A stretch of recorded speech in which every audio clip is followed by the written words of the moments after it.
Le 26 octobre dernier, le président de la République centrafricaine Faustin Touadéra a signé un décret qui limoge la présidente de la Cour constitutionnelle, professeur Danielle Darlan. Selon ce décret lu sur les antennes des radios et télévisions publiques du pays, sont rapportées les dispositions du décret du 10 avril 2017 entérinant l'élection des membres du bureau de la Cour constitutionnelle, en ce qui concerne exclusivement Madame Danielle Darlan, pour empêchement définitif. Le même jour, le président de la République, non moins doyen de la faculté des droits de l'université de Bangui, a convoqué une assemblée générale extraordinaire pour procéder au remplacement de la présidente limogée à la Cour constitutionnelle, sans succès. La machine d'État est en marche pour briser toutes les résistances qui se dressent sur le chemin de la volonté présidentielle de s'offrir un troisième mandat. Elle a été privée de son mandat à la tête de la Cour mais aussi mise à la retraite. Depuis le 23 septembre 2022, date à laquelle la Cour constitutionnelle a invalidé le décret du président de la République créant un comité chargé de rédiger une nouvelle constitution sur requête de l'opposition, Madame Danielle Darlan était une cible à abattre. Un gros caillou dans les chaussures du président Touadéra et ses soutiens internes et externes.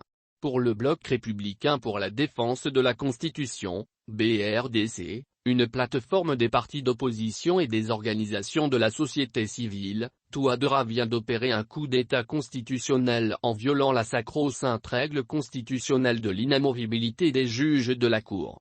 Le coordinateur du BRDC, Crépin Amboli, s'exprimait en ces termes. Nous sommes désormais en dehors de l'ordre constitutionnel. Le parti Kwanakwa, KNK, de l'ancien président, François Bozizé, a fait part de sa profonde consternation.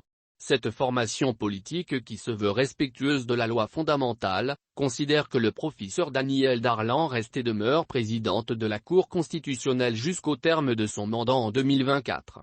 François Bozizé et ses compagnons qualifient le président centrafricain du crime de haute trahison pour lequel il devrait être destitué. Madame Danielle Darlan intègre le club des rares cadres africains qui refusent d'accompagner des présidents comme Touadéra, dans leur volonté de s'accorder une présidence à vie. Son courage est légendaire.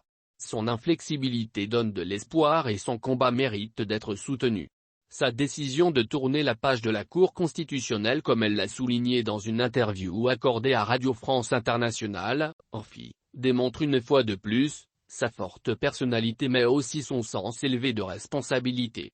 Je conteste la façon dont j'ai été relevé de mes fonctions, mais je n'ai pas l'intention de retourner à la Cour constitutionnelle parce que j'ai tourné la page, a-t-elle souligné. Elle rappelle une autre femme de fort caractère, la magistrate nigérienne, Madame Salifou Fatima Bazeille. En 2009, elle et ses collègues ont opposé une fin de non-recevoir au tripatouillage constitutionnel du président du Niger d'alors, Mamadou Tandja. Elle a été limogée et la Cour dissoute par le président Tandja balayée quelques mois après par un coup d'État militaire. Un second cas que ce refus de Madame Danielle Darlan rappelle, est celui du magistrat guinéen Khalifa Sall. En septembre 2015, lors de la prestation de serment d'Alpha Condé pour un deuxième mandat, le haut magistrat l'avait averti de ne pas succomber à la mélodie des sirènes révisionnistes. Chassé de son poste de président de la Cour constitutionnelle, décédé plus tard, Khalifa Sall a défié Alpha Condé sur son projet de troisième mandat. L'histoire retiendra que Madame Danielle Darlan a veillé, sans trembler, au respect de la légalité républicaine.